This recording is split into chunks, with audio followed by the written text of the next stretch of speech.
Às vezes, olhar para uma tecnologia mais antiga pode ser fascinante. Nas décadas de 1980 e 1990, era assim que você assistia a filmes e gravava programas da sua televisão. Neste vídeo, vamos dar uma olhada no interior de um videocassete e mostrar como ele funciona.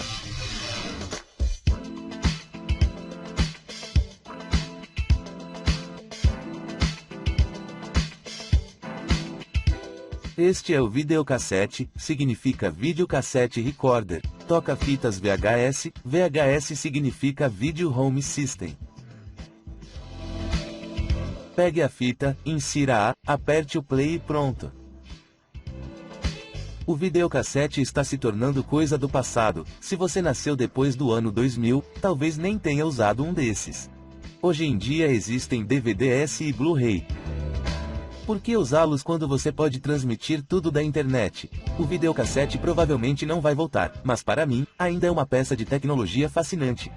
Para realmente entendê-lo, precisamos de um pouco de experiência. No início dos anos 1900, se você quisesse assistir a qualquer coisa na tela, tinha que sair de casa e ir ao cinema. As televisões em preto e branco chegaram aos lares na década de 1950, na década de 1960 veio a TV em cores. Então, no final dos anos 1970, veio o VHS, isso foi uma grande virada no jogo. Anteriormente, você estava limitado ao que estava sendo transmitido naquele momento. Portanto, se um programa de TV estava passando às 19 horas, você tinha que estar na frente da TV às 19 horas. Não tinha como gravar. Com o VHS, agora você podia gravar programas de TV e levar para casa seus filmes favoritos para assistir quando quisesse. Isso era um grande negócio. Agora, para ser justo, havia outro concorrente chamado Betamax. Parecia e funcionava muito parecido com o VHS. O Betamax tinha uma qualidade ligeiramente superior, mas o VHS era um pouco mais barato e podia armazenar uma duração maior de vídeo. Depois de alguns anos de batalha, o VHS venceu e é por isso que a maioria das pessoas hoje está familiarizada com o VHS. VCRS e fitas VHS foram mais populares durante os anos 1980 e 1990. Então vimos seu declínio no início dos anos 2000, quando os DVDs começaram a crescer em popularidade. Os DVDs poderiam produzir melhor qualidade e você poderia colocar muito mais deles em uma prateleira um ao lado do outro. No entanto, ainda hoje existem alguns entusiastas que usam VHS e, para minha sorte, você ainda pode comprar um videocassete em um brechó por apenas 10 ou 20 dólares americanos. Quando eu era mais jovem, lembro-me de olhar para dentro e ver todas as partes. Lembro-me de pensar, como isso funciona? Então este vídeo é uma tentativa de satisfazer a curiosidade que eu tinha quando era mais jovem. Primeiro, vamos dar uma olhada na fita cassete VHS. Você pode ver dois rolos dentro. Na parte inferior, você pode ver como o videocassete os girará. Na frente está a porta com mola. Isso normalmente é travado no lugar. O videocassete pressionará aqui para mover para trás uma pequena placa que destranca a porta. Quando a porta está aberta, você pode ver a fita magnética onde o filme está armazenado. Eu recomendo não tocar nisso com os dedos, você pode estragar a fita e torná-la impossível de assistir. Na parte inferior do VHS há 5 parafusos, retire-os e, em seguida, a metade superior do invólucro externo de plástico sai. À medida que o filme é reproduzido, a fita magnética se moverá lentamente da bobina de suprimento até a bobina de recolhimento. Parte da fita será realmente puxada para fora para que o videocassete possa lê-la. Bem, mostrarei como isso funciona mais adiante no vídeo. A maioria das fitas VHS comporta cerca de 248 metros de fita. Se você fosse desfiar tudo isso, seria fita suficiente para estender a maior parte do caminho até a Torre Eiffel, é muita fita. Este é o mecanismo de bloqueio da bobina. Evita que as bobinas girem, o que evita que a fita magnética saia. Quando a fita VHS estiver dentro da máquina, um pedaço de metal sairá por esse orifício. Isso empurra a alavanca que desbloqueia ambas as bobinas. Se o vídeo foi totalmente rebobinado, a fita magnética deve estar completamente do lado esquerdo. Ainda me lembro dos antigos adesivos em locações de VHS que diziam, seja gentil, rebobine. Às vezes, você seria cobrado por uma pequena taxa se não a rebobinasse. Agora vamos ver o videocassete real. Depois de desapertar alguns parafusos, parte da caixa costuma sair. Havia um punhado de empresas que fabricavam essas máquinas e alguns modelos diferentes, mas no geral, elas serão muito semelhantes porque todas precisam ser capazes de ler as mesmas fitas VHS. Aqui estão algumas das partes principais: a placa de circuito, que controla a maior parte da eletrônica, o cabo de alimentação, que chega à parte traseira da máquina e se conecta à placa de circuito, o motor, que executa a maior parte das operações mecânicas, o sintonizador de RF, que lê os canais que estão sendo transmitidos pelo ar, e o mecanismo VCR real está bem aqui no centro da máquina. Existe um complexo sistema de engrenagens para mover as partes mecânicas da máquina.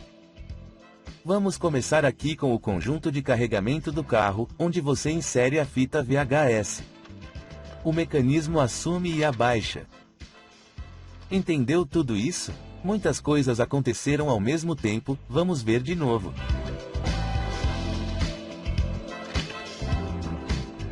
Observe a porta com mola na frente do VHS. Quando a fita desce, esta porta se abre e expõe a fita magnética. Na placa de base da máquina, você verá dois rolos guia. O motor do videocassete pode movê-los ao longo de trilhas curvas. Quando a fita é inserida, os rolos guia se encaixam nesses orifícios na parte inferior do VHS. Quando os rolos guia se movem, eles puxam a fita junto com eles.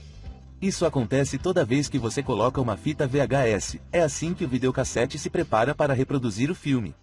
Às vezes, eles chamam isso de sistema M-Loading porque o formato da fita magnética se parece com a letra M. A fita é enrolada em volta do tambor. Esta é a parte que lê as informações na fita magnética.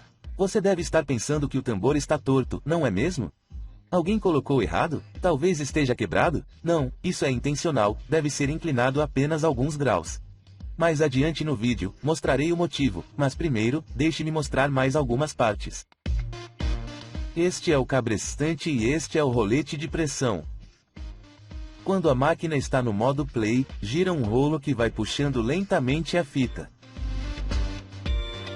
É importante manter a fita magnética bem esticada contra o tambor, esse é o trabalho dos dois braços tensores aqui e aqui.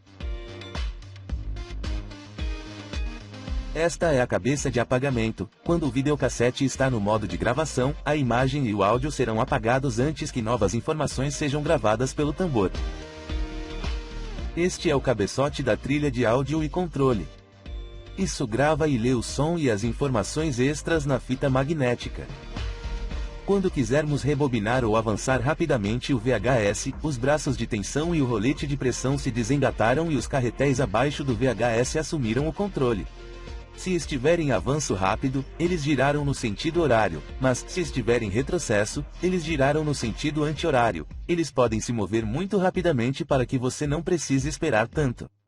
O videocassete deve parar antes do final, onde pode quebrar a fita magnética, o que o tornará impossível de assistir. Mas como ele sabe fazer isso? Como ele sabe quando parar? Bem, há uma pequena luz LED bem no meio aqui e, em seguida, sensores de fita em cada lado. Quando a fita VHS estiver dentro da máquina, a luz do LED será bloqueada pela fita magnética. Assim que chega ao fim, a fita está limpa, agora a luz pode brilhar até os sensores, é assim que o videocassete sabe que chegou ao início ou ao fim da fita. Há mais um sensor que gostaria de destacar, é o sensor de gravação. Há uma pequena aba quadrada na frente da fita VHS, que informa ao sensor do videocassete se pode gravar ou não. Se houver uma guia lá, o videocassete permitirá que você grave na fita. Mas, se estiver quebrada, o videocassete impedirá a gravação, é por isso que os filmes VHS comprados em lojas não teriam a guia, seria uma pena gravar sobre um filme de valor inestimável. Vamos falar mais especificamente sobre o tambor e como você lê e escreve informações na fita magnética. Ao lado, você verá vários pequenos orifícios. Estas são as cabeças que podem ler ou gravar as informações. Algumas máquinas têm apenas 2 desses, mas máquinas de qualidade superior terão até 6 cabeçotes. Às vezes, a frente do seu videocassete informa quantas cabeças há no tambor. A metade superior do tambor girará a até 1800 rpms ou rotações por minuto. A fita magnética estará se movendo a apenas alguns centímetros por segundo. Lembre-se de que o tambor não está realmente puxando a fita magnética, esse é o trabalho do rolo de pressão que vimos anteriormente no vídeo. Isso puxa a fita, então agora ela desliza ao longo da superfície do tambor. Aqui está a razão pela qual o tambor está inclinado. Na fita magnética, as informações do vídeo serão escritas em linhas diagonais. Isso é para otimizar o melhor uso de toda a largura da fita magnética. A gravação e leitura dessas linhas serão feitas pelas cabeças dentro do tambor. Você pode ver como as cabeças se projetam apenas um pouco para tocar a superfície da fita magnética. Então as cabeças estão girando e então a fita está sendo lentamente puxada. Se você seguir os padrões magnéticos, as cabeças traçaram essas linhas diagonais. Isso é conhecido como varredura helicoidal, é o método de leitura e gravação de informações na fita magnética. Essas cabeças são sensíveis aos padrões magnéticos da fita. Isso cria um sinal que se move pelos componentes eletrônicos e chega à sua TV, onde é convertido na imagem que você vê. Se o videocassete estiver no modo de gravação, o sinal de vídeo da TV será convertido em padrões magnéticos que serão armazenados na fita magnética. Depois de passar pela bateria, a fita magnética passa pelo cabeçote da trilha de áudio e controle. Isso lerá e gravará informações de som no topo da fita magnética. Lembre-se das linhas diagonais verdes, que são as informações do vídeo, o que você vê na tela da TV, e as azuis no topo, que são as informações do som ou o que você ouve da sua TV. Em seguida, a parte inferior da fita é usada para informações extras que informam ao videocassete a velocidade com que a fita magnética deve ser movida. Para quem lembra, esse foi o resultado da configuração da velocidade da fita. Você poderia colocar mais vídeo em sua fita em troca de uma reprodução de qualidade inferior. Alguns videocassetes tinham um recurso chamado áudio hi-fi, que basicamente é um som de qualidade superior. Ele tinha duas cabeças de áudio específicas dentro da bateria. A informação do som pode ser escrita no mesmo espaço que o vídeo. O áudio seria gravado mais fundo para não ser confundido com o sinal de vídeo. Quando terminar, é hora de ejetar a fita. Basicamente, fazemos tudo ao contrário, os braços de tensão voltam, depois o rolo de pressão sai, a fita magnética volta, a porta do VHS fecha e a fita sai da máquina. Observe esta alavanca no lado direito, quando for batida, ela abrirá a porta externa para que a fita VHS possa passar. Há um punhado de controles na frente do videocassete. Cada um desses controles possui um botão correspondente na placa de circuito. Pressione o controle e dentro deste move uma pequena alavanca que então pressiona o botão. É assim que você controla o videocassete. Sabendo o quão complexo é um videocassete, é incrível que eles resistam por tanto tempo. Mesmo que você cuide bem dele, evite colocar poeira ou umidade dentro e evite colocar qualquer objeto dentro da parte dianteira. Isso é uma péssima ideia por sinal, esses componentes sensíveis acabarão por se desgastar e, na verdade, as fitas VHS também não duram para sempre. Portanto, se você tiver alguns filmes caseiros preciosos armazenados aqui, é uma boa ideia não esperar muito antes de transferi-los para o armazenamento digital, que durará muito mais tempo. Fazer esses vídeos é difícil, é preciso muita pesquisa e depois montar os modelos 3D e anima-los.